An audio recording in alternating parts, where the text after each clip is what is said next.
like for example, the last deal we did, right? We used 4 different groups. Pursuit Capital and Earnest Money was one group. Equity, different group. Construction loan and construction debt, different group. Loan guarantor, different group. And talk about moving pieces. It's just so much stuff going on. It would be so much simpler if Clayton and I, for example, had a fund where as long as it met certain benchmarks, we could go and we could do the deal without any type of additional investor conversations and execute, because time is money. We want to be able to be opportunistic, and we want to strike when the iron is hot.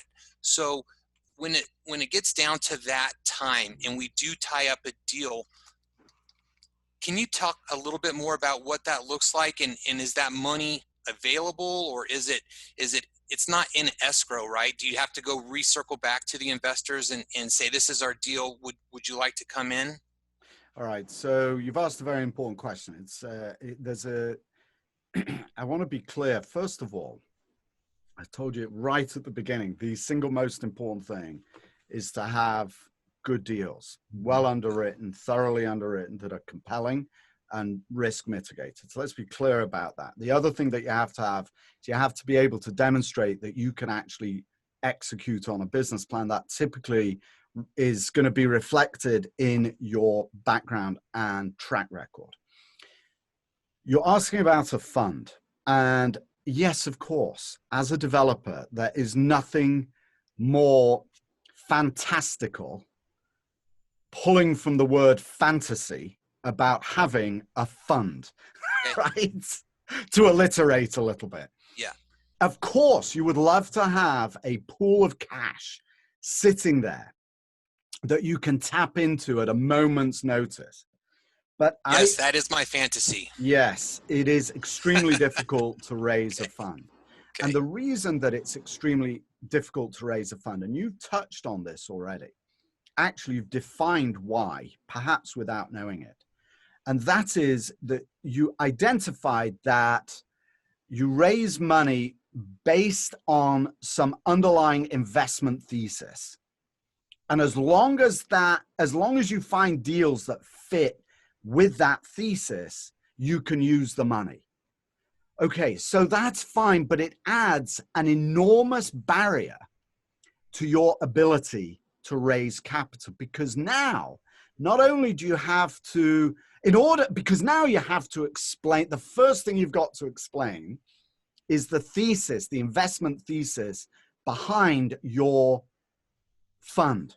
So let's just say, for argument's sake, you're going to say, we're looking for apartment buildings with over 100 units that have this kind of delta to market rents that are of this particular era in this particular market. All right. So, okay, that's a valid thesis.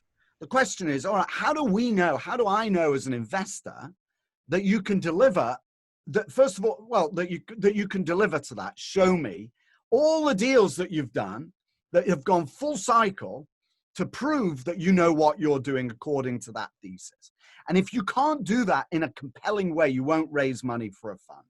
So what you have to do is to show people the DNA of an individual deal. And so what happens is that investors migrate towards, or gravitate, I should say, towards individual deals. Now, there are some techniques that you can employ. And by the way, the times that I've raised funds, money for funds, have been inside institutional entities where we had decades of massive scale investment experience and background as an entity, and where the people we were raising funds from were pension funds and endowments who were writing $50 to $100 million checks. And the reason they were doing that was because they simply didn't have the bandwidth to look at every single deal. They couldn't do that. They had too much money to invest, and they were looking for sponsors who were able to deploy large amounts of money based on a thesis that that fit into a particular risk return profile that fit their entire portfolio. When you're talking about smaller scale and individual investors, they don't have that same mentality. They do have the time to look at individual deals. And until you can prove that you're capable of doing something big and grandiose, you won't raise a fund.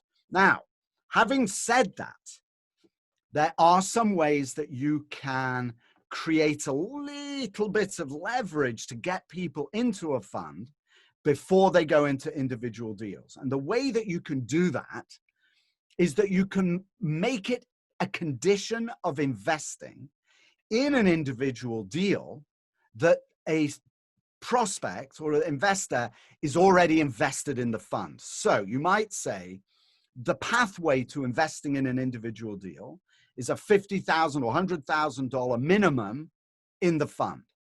If you're in the fund, we will then open up the opportunity, or first rights will go for individual investments in the individual deals only to people who are already invested in the fund.